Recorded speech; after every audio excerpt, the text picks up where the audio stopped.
Hello, assalamu alaikum everybody, and a very good morning to everyone who's tuned into PTB World and watching what this morning.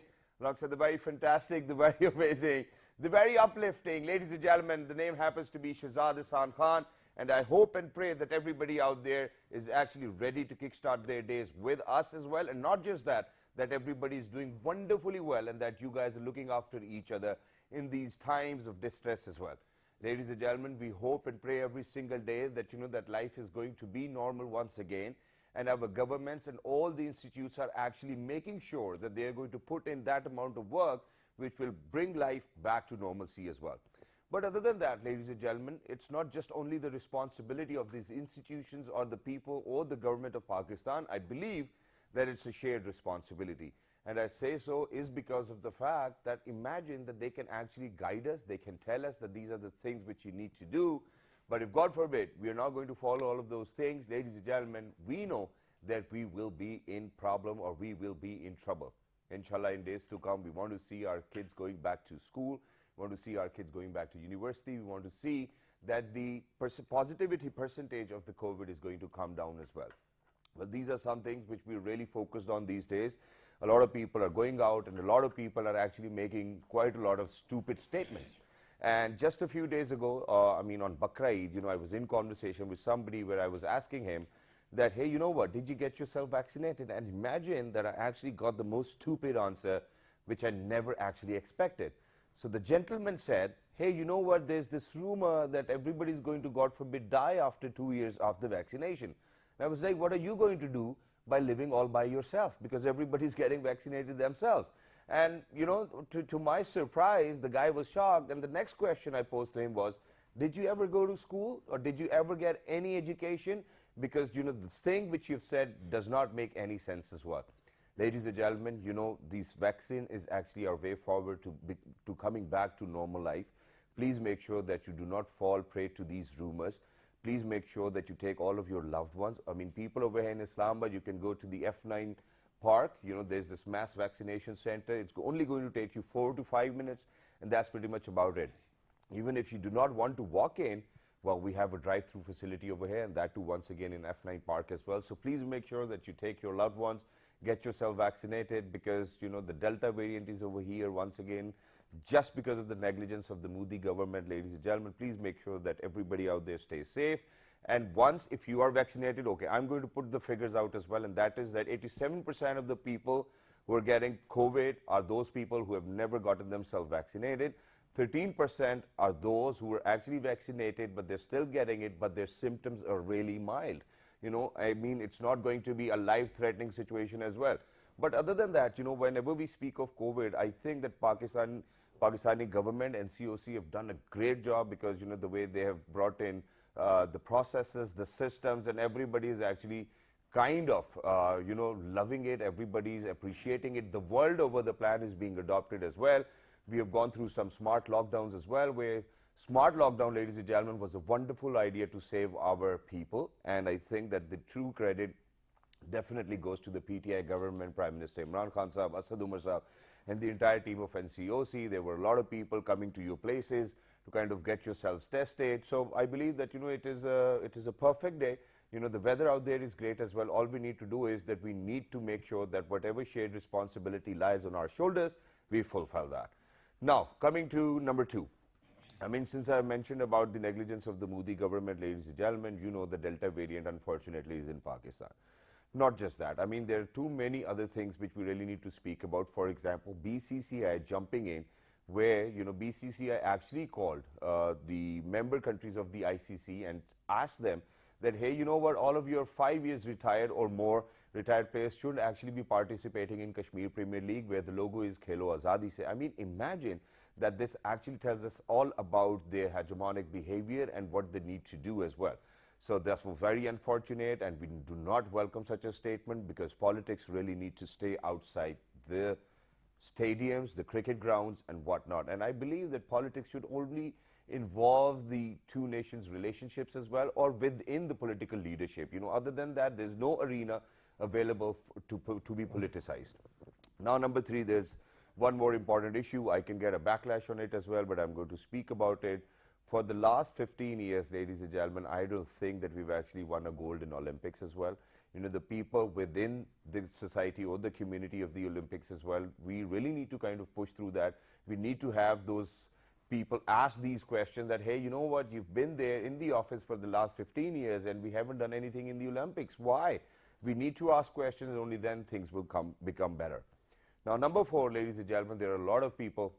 I mean, I'm grateful, first of all, to Allah Almighty that back in 2018, we did a show for the overseas Pakistanis, and there's a reason. Overseas Pakistanis, ladies and gentlemen, send in billions of rupees and dollars, you know, in terms of remittances. Not just that, you know, they have some petty issues. More than 15,000 people abroad are in jails or are being detained just because of some petty crimes, and we really need to find a solution for them. Not just that, I mean, amidst COVID, it has been more difficult for all of those people because majority of the people, ladies and gentlemen, are into labor jobs. You know, I mean, for somebody who had some vocational training over here, they went to Saudi, they went to Sri Lanka, they went to Kenya, or they went to anywhere else in the world to work so that they can support their families. Imagine how difficult it's going to be for them to kind of come back to their country just because of COVID and then go back and then stay 14 days in a hotel. I mean, they literally cannot afford that, and we really need to talk about it. We're lucky that we actually have people over here, because the last time, you know, this is why I'm actually going to thank Allah Almighty, because the last time in 2018 when we did the show with them as well,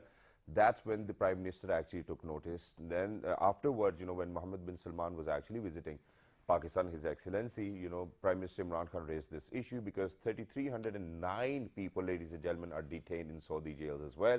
And this is a recurring problem. What are we doing about it is something, you know, today I'm feeling really happy, and it's because of the fact that, you know, the last time when they were here and now when they are here, ladies and gentlemen, they have so many good things to speak about, and they have so many good things to share. For all of those people who are out there who thought that, okay, you know, nobody thinks about overseas Pakistanis, you are our asset, and we are going to look after you. But these people, ladies and gentlemen, happen to be from a non-governmental organization, a non-political organization, and a non-religious organization. And I truly believe in people who actually are working abroad and sending in billions of rupees and dollars in terms of remittances and are working for their betterment as well. The name of the organization, ladies and gentlemen, happens to be Overseas Pakistani Global Foundation.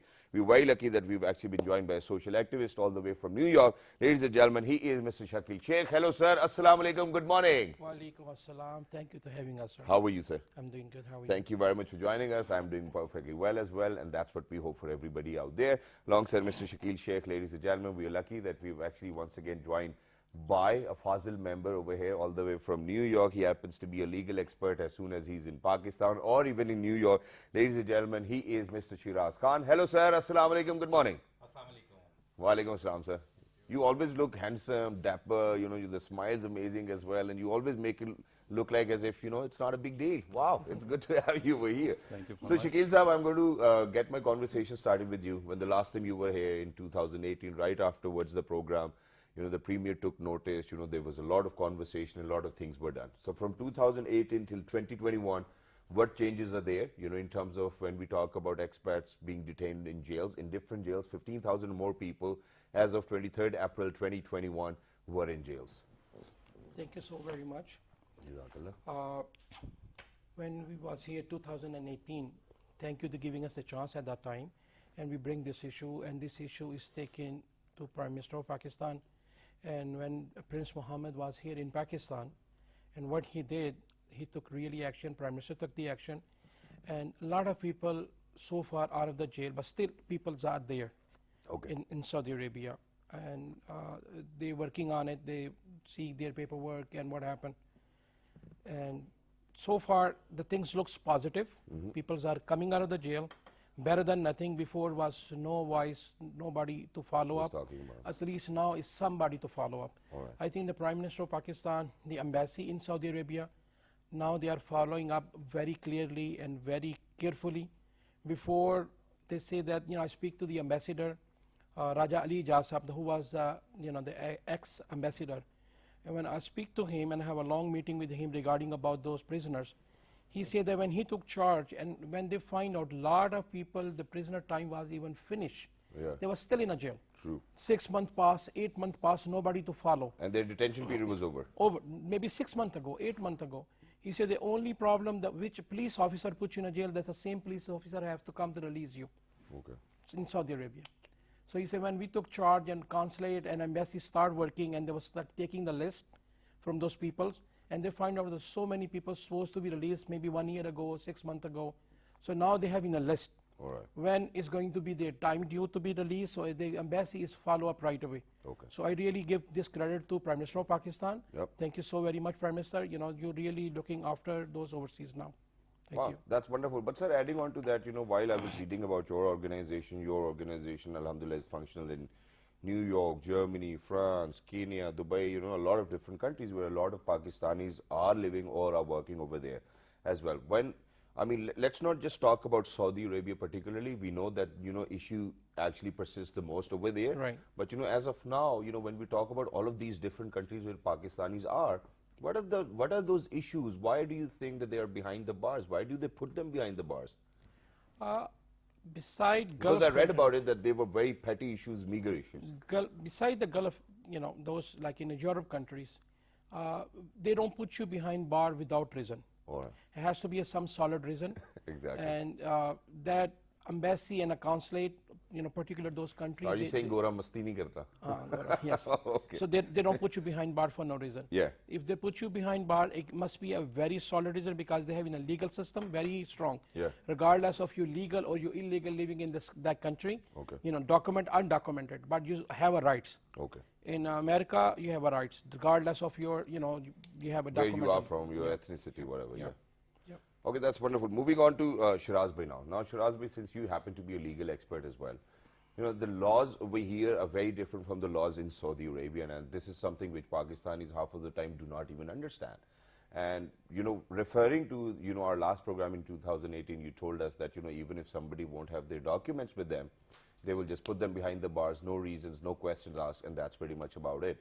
Now, when we pursue all of these cases legally, what are the difficulties you guys face? Because, that's where, we really need to come down onto one page or one platform, and then so that we can actually help other people. So what are the challenges you face on the legal side? Let me start with the thanks to the Imran Khan sir. As you mentioned, there are, particularly in Saudi jail, there are 3,309 people. On the visit of the Muhammad Salman Sahab, the release was 1,800 plus cases. The issues was which we face. One is the undocumented prisoners. They have the work permit was finished, and they are facing the problem with the procedure. Right. They have no permit for there, so they are illegal. So one would be facing the challenge too with their families. The information was not correct. We were reaching to the family, the information was incorrect. All so right. that we're facing. So they have actually put a wrong person behind the bars. That's the one of the reasons. Oh, because okay. the information was incorrect. Incorrect. So that was one of the problem. And another problem is basically our laws and the Saudi laws is entirely different. Yeah. And we are proceeding the laws of the Constitution of Pakistan, and in the Saudi there are different laws. Yeah. Although on the request of the Prime Minister, Muhammad Salman Sahab, waive off all the laws, and they release 1,800 plus people. That's it. That's the perks of being a prince, yeah. Yes, he is. That's what it is. Yeah. So that's it. Another to coming to the Europe and the United Nations, particularly the America. What the challenge we face there again, the people are visiting there on the as a tourist visa, Yeah. and then they stay over there, and they claim the asylum. Asylum is something else. Exactly. Yes, you can visit the you explore your life. You can visit the America. You can visit the Europe, but staying over there on undocumented, that's the one of the challenge, and that's we're facing out. Sir, I want to talk about this, because Alhamdulillah, I've been to a lot of countries, especially when you go to UK or US, this is a very pertinent issue, Yes. because people want to stay over there, they do not want to come back, and they have solicitors who are actually going to advise them, sir, okay, we're going to file an asylum for you and you can stay over here. Yeah. But it's people like you more often, who are actually giving these pieces of advices to people from any other country, Yes. may it be from Pakistan, just because of your profession, that's what I'm saying. But now I think that all of those people who overstay, it's wrong on their behalf. Yeah. So if they have been detained, they have been detained for a reason. So, people who have been detained on very petty issues, or probably, they have over-detained them just because they have served their sentence, are very different from people who have overstayed by themselves, by a choice of their own. So what solutions do you have for them? Why did they overstay in any way, in any case? And, all of these asylum cases we get to hear, sir, if I go back to Pakistan, somebody's going to kill me, sir, it's a family problem and all of these issues. So, what can we do in respect to people, okay, who have overstayed? What's the solution now? Well, the Prime Minister is one of its objectives to, bringing the opportunities. Okay. Why the people are staying in the Europes? Yeah. Because the opportunity. True. I mean, if I am the, master from here, the Peshawar University or from the Islamabad University, and I got not job, so what will I do? I'll be adopt to, to go to the Europe and stay over there. That's it. That's it. So that's the one of the reason, So bringing on that, to giving the opportunity to youth. And that's one of the objectives of the Prime Minister. Exactly. Bringing the people, why depending on the overseas, because they're bringing the money. Exactly. If you are investing the money here, so industry will be boosted up and, the jobs will be. True. And I'm going to build up on that as well, because just very recently, Shakil Sahab, this initiative has been taken by the Prime Minister, where he actually urged, and in fact pledged to all of those overseas Pakistanis to invest in our country as well, and that there will be more opportunities. So can you please spread or shed more light on this? Yes, I remember it was the same show, same place I'm sitting in 2018. The sofas are new though. When the new government started, and that was my advice. When everybody say that, what kind of advice you are giving? Yeah. And I say that, give opportunity, no question asked, and say, bring money and put in a real estate, yeah, which Prime Minister did now exactly. a year ago. And the economy start really booming. Everything is changed 180 degrees. True. Now my advice, I have another advice. Okay, go ahead. Advice is this: if you want to change your Pakistani currency to the dollar, pound, and a real, yeah, it can be done. You don't need to go to the World Bank. Okay, how? You start giving loan, yeah, without interest to overseas, okay, to build house, buy land, no interest. Buy land and build house. Okay. In Pakistan government, particularly the people live in Gulf, or people live in Europe or America, yeah, give them the loan, no interest. But zero. They want to build mansions in their villages. Doesn't matter, you give the money, whatever. The construction cost is more than the money, the cost of the land. But what, yeah, let me come back to that. Let's say that if I borrow $300,000, put it this way, I built a house, I get $500,000. Yeah. So everybody gonna get the money, depends on their salary and their work back home, if they can pay back. Exactly. You give them 10 years loan or 5-year loan, no interest, and tell them, we're giving you Pakistani currency, which you can print as much you want. Yeah. Only use that currency, particularly for those overseas, for the real estate. All right. And then tell them, we want return money back, whatever country you are live, give us some money back from that currency. Yeah. Dollar, pound, real, you live, so we want this money back from you. So you have, coming up, although, you're printing Pakistani rupees and you're getting against pound and dollars. Yeah. And let me tell you that, if they do that, they don't need to go to the World Bank. And that's a smart idea. Yeah. I mean, that's opening the new bank, new Exactly. bank system. That's it. And that's literally a smart idea. And I want to actually kind of second this thought as well. And it's because of the fact that, that one of the businesses, ladies and gentlemen, I'm doing these days is that, what we do is that, for example, if 25% of the amount any Pakistani can give, and okay, I'm going to admit it over here that it's not good for Pakistanis, but what happens is that if anybody wants to own a property in England, for example, and they only have 25,000 pounds, the rest of the 75,000 pounds, we manage for them, from other banks, and then they rent their properties, and then they earn in pounds, and it comes back to them. So it's probably the similar idea as well, and why not?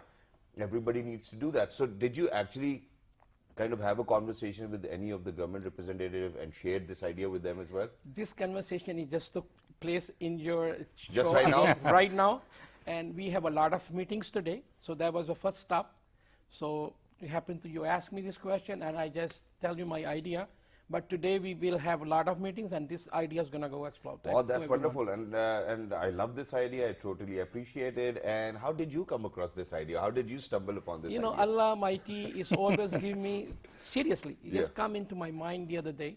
I was thinking about it, how Pakistan economy and how we can help overseas. Basically, I'm always looking after overseas. MashaAllah. So how we can help them. So there is a help for both parties, Yeah. the government of Pakistan and also for overseas. They're going to get a loan for 5 years or 10 years, zero interest. Let's say, you borrow 100,000 and you're paying back 100,000. Wow. You're not paying extra money. And government of Pakistan, they will have the budget right away. how many millions a month we're going to get it back. Yeah. So they can budget their money. They don't need to go to any bank. Exactly. You know, they can print Pakistani currency and you give this only to overseas and your money is sure. You know, you're getting back the money. I can already see money in my eyes as well. But yeah, that's a brilliant idea. But adding on to that, you know, this one thing which I remember the last time when we were in conversation, we talked about, you know, how overseas Pakistanis have a lot of issues when they're on the airports as well. So, you know, dedicated kiosks were made, you know, for all of those people who were overseas Pakistanis as well, so that all of their issues are being resolved. But sir, with COVID, do you think that the legality of the cases have actually changed, or do you think that there are more challenges now, please? One thing, you know, I can mention here. I mean, there are number of things are going progressive, like Nadra bringing the, you know, if you are overseas and your CNSE is, you know, It will be delivered at your place, yes. yeah, one. And when you are visiting to the airport, if your, you know, CNSE is expire, so they issued your new CNSE on an airport. So they are, you know, they are progressive, particularly in this government. Coming to the COVID, you know, COVID is the globally issues. Exactly. And they are, you know, we all facing the problems, particularly with the legal documentation. True. Passport expire, CNSE expire, birth certificate, Yeah. newborn babies, Even divorce, licenses, even birth certificates. Yeah, we are facing all that. But again, you know, the government of Pakistan, they are, you know, they are pushing their, you know, cases, and they are assisting the cases, particularly with the, you know, with the ministry. I mean, the Zulfi doing a great job. Wow. You know, he did. He bringing in the new things because he graduated from the London, and he's bringing the new technology and use these technologies. Exactly. And, you know, bringing the new apps, how to access the apps, and how to, you know, you are sitting in your room. So there have you know, been technological interventions, and I'm totally grateful. And you know, this is something, ladies and gentlemen, we need to appreciate, because you know, in the previous government, I'm sorry to say, but this is how it was, that you know, it looked like as if, you know, we still live in a village. I mean, you know, when you go to countries abroad, you know, the systems were so different over there that once you would actually come down to Pakistan, you'd be like, hey, you know what, are we still in the Stone Age? So this credit truly goes to the PTI government, Mr. Zulfi Bukhari, and everybody who's thought about it, because there have been a lot of technological interventions, and this is something which makes me feel great about my country, that finally, you know, we're not in Stone Age and we are progressing. But sir, adding on to this, you know, since we are talking about COVID, a lot of people are facing challenges. You know, people obviously do not get paid a lot of dollars outside, you know, because majority of the population who are working or in overseas, you know, either somebody is going to be a waiter at a restaurant, either somebody is doing an odd job as well, and you know, that's how they kind of try to fulfill all the requirements back home. Number one, what are the challenges they are facing? Now, there was another challenge, you know, with overseas Pakistanis, that is that whenever I'm in conversation with a friend who either lives in UK, US, or anywhere else all over the world, so they have for the last 10 years saved money, sent it back to Pakistan, and they have asked their family members to kind of invest it in real estate. But once they eventually come down to Pakistan, you know, they find out that, hey, you know what, their brother kind of tricked them, or their family tricked them, and they do not have any other properties now. So what can be done in those terms as well, or are we doing something? Yes, we are.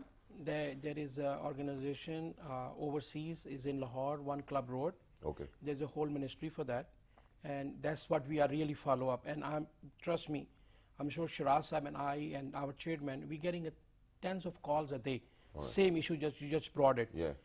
You know, I had a property, and you know, like I send money, and I had a problem, or you know, I pay, everything is paid off, and I cannot get my land back. And we are dealing with those, and there is a portal for that. Yeah. And you claim it, and there is a whole system, and they're really working very hard. Okay. And it's a huge change now that things are working. And let me go back to a little bit for the COVID. It's totally irrelevant question, but the COVID is not going to be finished. Exactly. Let me tell you why. No matter any vaccine they make, the COVID is going to finish until the Kashmir is not resolved. If you really go think about it, when the Kashmir locked down, the COVID started right after. All right. And Allah Ta'ala locked the whole world. Exactly. Somebody really pray, and trust me or not, nobody look after them, and after that the whole world get locked down. True, that's true. Until then, you know, I appeal to every government, please, you know, work with the Modi government and, you know, have this, resolve this matter. If this matter is not resolved, no matter what you do, this is not going to happen, and this is not going to finish. And second to your question, in America, the government of USA is still giving people money unemployment. Okay, yeah, true. Every week.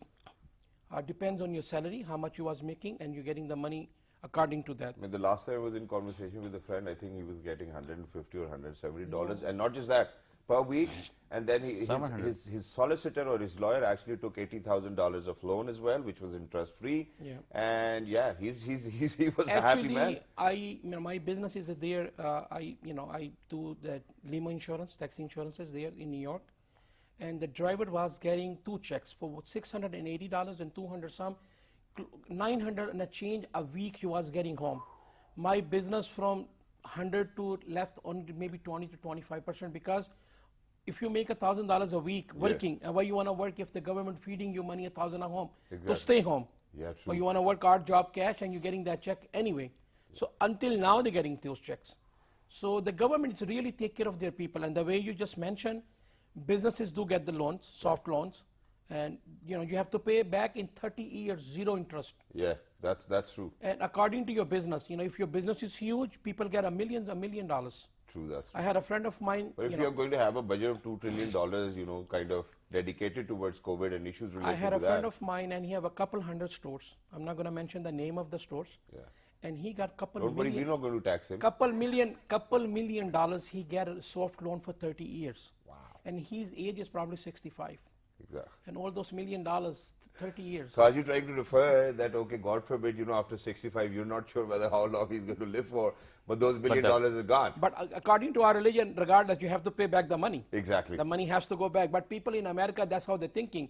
Because the reason it come to my mind, of one friend of mine, he said that I get the loan under my name. I think of it, I should get the loan under my father's name. So he's 72 years old now. So I was start laughing. I said, but my religion, man, you have to pay back regardless. He said, now I have to pay back this money. Exactly, that's true. But, obviously it is for the welfare of their people as well, and whatever we could do, we have done that too as well. But so very quickly, towards the end, what are the most pertinent issues? How do you think that the government really needs to put or pay more attention towards that? Let's not miss out anything today. Please, sir, go ahead. Coming to your previous question, this government is established the separate codes for the each districts, where they are a compliance system. They have the desk. You just use the app. I mean, there's a new technology. Yeah. The complaint is registered and it goes to the separate code to the district. I mean, each districts, and then the civil codes. They are they follow the things. Things are still on need to be strengthened. All one, there is a need to be a separate law for the overseas. All right. Ministry of the Overseas, they are working on to bring in this separate law. So why do you think there needs to be a separate law? I think the law needs to be equal and similar for everybody, rather than be expecting that there's going to be a different law for people who are expats. I don't think that this is a viable decision or solution. Well, if I'm abroad and I'm living in the New York. You do. I'm coming to here in for 15 days or for a month. Yeah. And I'm bringing the money, sending the money to my brother. And the end, there is no plot, there is no house. If I access to the courts adopt same procedure. Yeah. Where you need the evidence, you need to the notices, it take time, 6 months, 1 year. Yeah. So how I can stay here for power a year? Power so that's attorney, sir. Power attorney. That's another thing. But gives to the power attorney to my cousin, again the same problem. Same problem. So that's the one of the reason. The new laws or a new procedure or policies needs to be adopted further. Exactly. Wow, that's wonderful as well. Shakil, have anything you want to say towards the end? I just want to say one more thing. The people, especially from the Gulf, living here in Pakistan, they're here for a couple months. And I just have a request, because there is no overseas minister right now. Zulfi Bukhari Saab is not active yet. Yep. So I just have appeal to the Prime Minister, please put him back again, because those people are really suffering. Some of them, Akama is expired. Happened to be, I had a conversation with one person come from Saudi Arabia, and this Wednesday he's traveling back, but he has to go to one country, and he said the travel agent chartered the whole flight. That means the whole flight from people Saudi Arabia going to one country, they're going to stay 14 days to go back to their home, which is totally unfair. Those labor people, their salaries are now very high, because they just want to save their Akama or their visa to go back on time to their job. And I'm sure, it costs 300,000-400,000 rupees to do that. And when they're going to make this kind of money to pay back loan to people and their family, this is totally unfair. So the government of Pakistan has to come up with some solution to take care of those people. And also somebody from Dubai I met last night, and he's going to do the same thing. He's going in a different country. So the government of Pakistan, please need to look forward and take care of those people. These are our backbone. Exactly. And sir, with Prime Minister Imran Khan in chair, I think that, inshallah, we will be able to do so as well. We will be able to work for the betterment of people who are outside Pakistan or within Pakistan as well. But thank you very much, Shakil Saab. Thank you very much, Shiraz Saab. You are two of those members of the Overseas Pakistani Global Foundation we're really proud of. Alhamdulillah, now I'm literally proud of myself as well that, that this program in PTV World was actually one of the reasons that, that the notices were taken. But ladies and gentlemen, there are a lot of people doing a lot of work for their country, for their motherland, for their people. And we have another example in the next segment as well, other than Shakil Saab or Shiraz Saab, who's going to be with us. She's actually on to set a world record for Pakistan. What is it about? We're going to share right after a small break. Don't go anywhere. We'll be right back. Good morning.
All right, ladies and gentlemen, welcome back. For everybody who just got tuned into PTV World, you were actually watching World this morning alongside Shahzad Hassan Khan. Dear ladies and gentlemen, we were in conversation with the worthy members of OPGF who are actually destined to make sure that they're going to create difference for overseas Pakistanis and give them their rights, whatever they deserve, and get them out of those jails where they've served their time and bring them back to Pakistan, or finally so that they can work and kind of sustain within life as well. But other than that, since we were talking about high achievers, and it is because of the fact that these people from OPGF are high achievers because they're doing so much for their country and for their countrymen. Ladies and gentlemen, it's not just men who are actually doing quite a lot of things for their country, it's women as well. And the best part is that we're actually joined with that amazing lady who's actually trying to set a world record by breaking 1,000 breaks in 17 minutes. Who is she, ladies and gentlemen? She happens to be Niloufar, all the way from Budgram. Hello, Niloufar. Assalamu alaikum. Good morning. Hello, thank you. Thank you very much for joining us. Wonderful to have you. Not just that, she actually happens to have a master's degree in chemistry as well. I was literally shocked. Niloufar, why did you attempt such a record in the first place? Actually, like back in 2016, when I started going out for job and everything, Yep. I knew one thing, that I had to be equipped. Okay. When you go out, Alright. you should at least, you should know how to defend yourself. Okay. So that is why, I was on a hike and a fellow of mine told me that there is a club who teaches this martial arts, and I Yeah. started like learning You started it. martial arts? Yeah.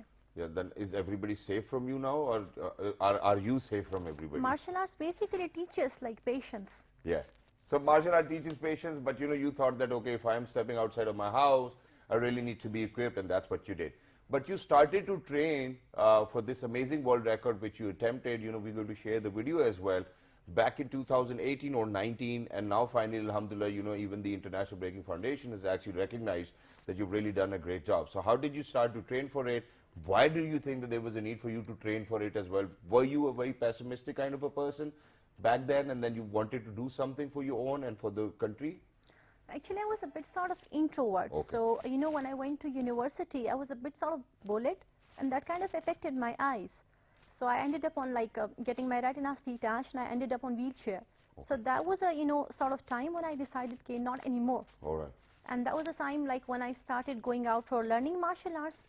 While learning martial arts, I was watching a And we are even timeline. sharing your video on television. The entire world is watching. We go out in 46 different countries. Ladies and gentlemen, this is Niloufar.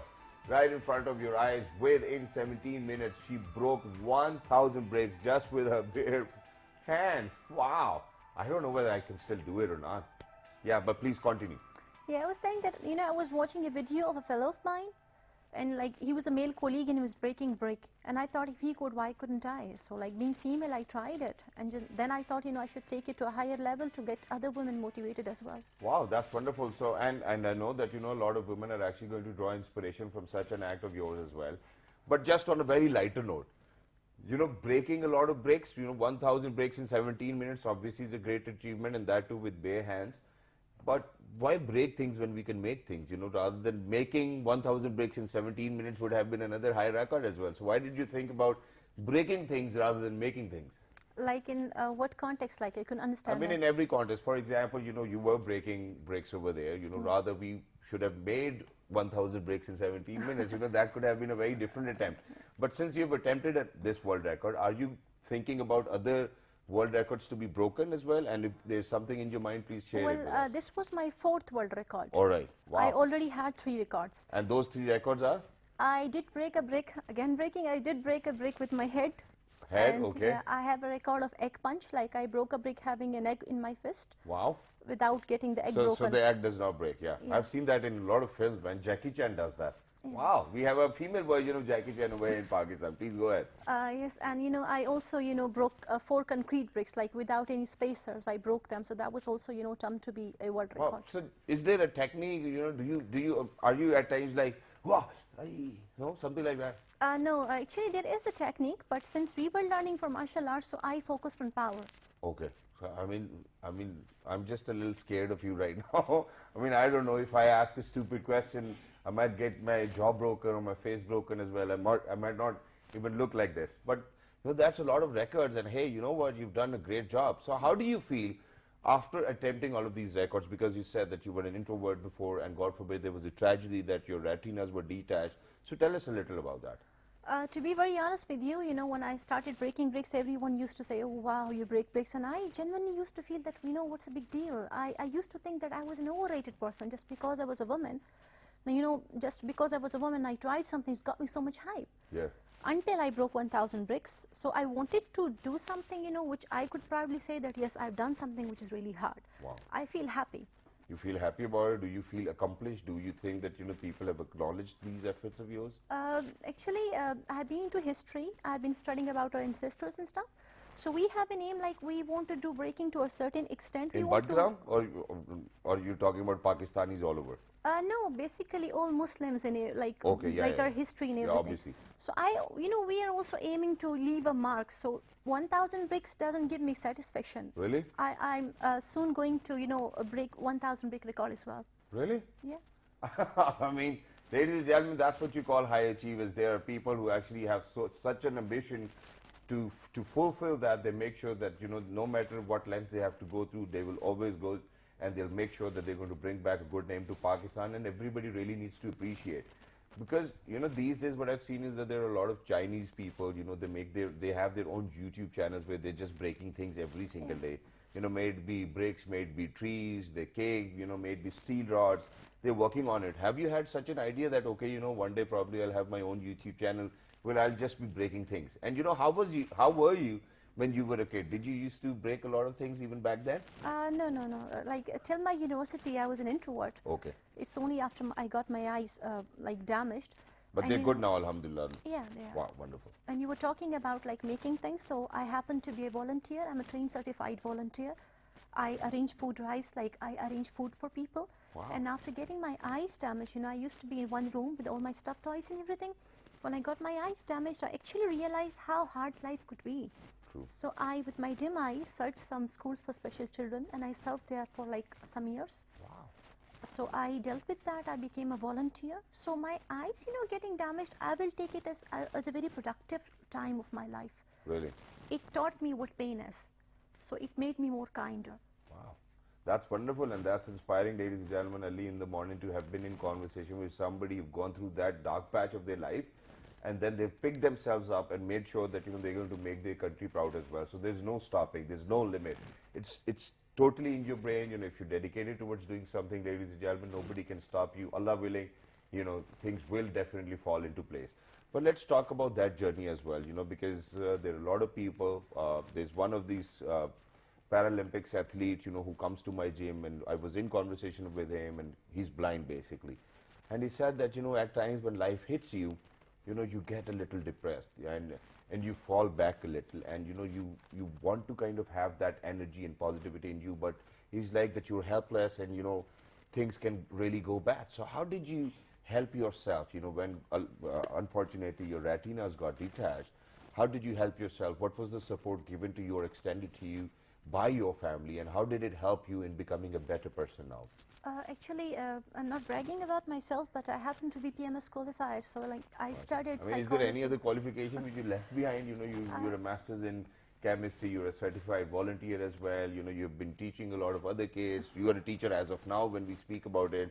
Is there anything you've left behind? You've been breaking bricks, you've been making punches into the wall with eggs in her hand, and the eggs does not break. You're a magician, half of it, you're a magician as well. Please go ahead. Yeah, I was saying that, the kind of knowledge that I have, like little bit knowledge, I have studied psychology and sociology and everything. Okay. For my exam. So, there are two sort of factors. One is individual, the other are socio-cultural. Okay. So rather than depending upon socio-cultural factors, rather than, thinking who gave me support, why don't you just support your own self? Okay. That How is do the you do real that? That's what I want you to share with our audiences. I would say, I was a bit religious, so I knew how powerful a human being is. He's the strongest of the creation. So breaking brick is like, these mountains and bricks, they are weaker than you are. Nothing can be as strong as you are. That's true, wow. So I only asked Allah to make me able to see. I didn't want to lose my eyesight because doctors were not sure that I would be able to see. Okay. They were telling me that your eyes would take shape and everything. I said, okay, but if only I could see, things would be better. I can see today, so I can achieve anything. Wow, that's wonderful, and that's a wonderful way to look at things as well, ladies and gentlemen. I mean, our human body is a marvel of Allah Almighty, and it's because of the fact that, imagine that, just yesterday I was in conversation with somebody who happens to have served in the army as well, and they were like that, that we were in the scorching heat of 48 degrees centigrade, and after 2 days time, I was traveling towards K2, and, we went to minus 70 degree temperature as well. So imagine the adaptability, imagine what a human body can do, imagine the kind of marvels we can bring to life as well, with obviously Allah willing. But ladies and gentlemen, for all of those people, it is said in our religion as well that mayusi, ladies and gentlemen, is actually kufr, it's shirk, and please make sure that you do not do that. God forbid, if there are situations, for example, if you see a person like this and if they fall, all you need to do is just make sure that you put the stand like this so that you're going to stand back up. And it is very important for everybody to bounce back in life. But what are you kind of looking forward to in the near future? What kind of records are you going to break or attempt? And if there's any message for anybody out there, that's your camera, please look into it and talk to them. Well, we are aiming to increase the number of bricks. We're soon going for 1,200 bricks. We'll keep increasing the number. That is our aim in martial Wow, arts. that's wonderful. I mean, and one day, if you feel like that, okay, I probably need to give somebody these bricks rather than breaking them, so they can build a house of their own. No, these Because are 1,000 bricks and then 1,200 bricks, ladies and gentlemen, I think we can make a room at least. You, Raji, you just made a house of yourselves. 1200 ईंटों के साथ कमरा घर बन जाता है. Wow, that's wonderful. Well, thank you very much, Neeluma, for being with us. It was lovely to have you over here. You're a proud daughter of the soil, and we want to support you. And whenever you're attempting another record, PTV World and World this morning is always going to be here. And for everybody who's out there, ladies and gentlemen, we really need to kind of support all of these amazing heroes of Pakistan. We need to give them that love and affection which they require, and they bring back so many good name to Pakistan, so much of good name to Pakistan that we really need to appreciate. So please make sure that you write to us on our Facebook page, fan page, or on Twitter, Instagram. The name is World This Morning. The Fabulous Repeat is going to be at 5 past midnight. Till the next time, look after yourselves. The weather over here in Islamabad, the Rawalpindi is superb. If you want to go out for a cup of tea and pakora, I think today is the best time as well. Look after yourselves. Good morning. Thank you.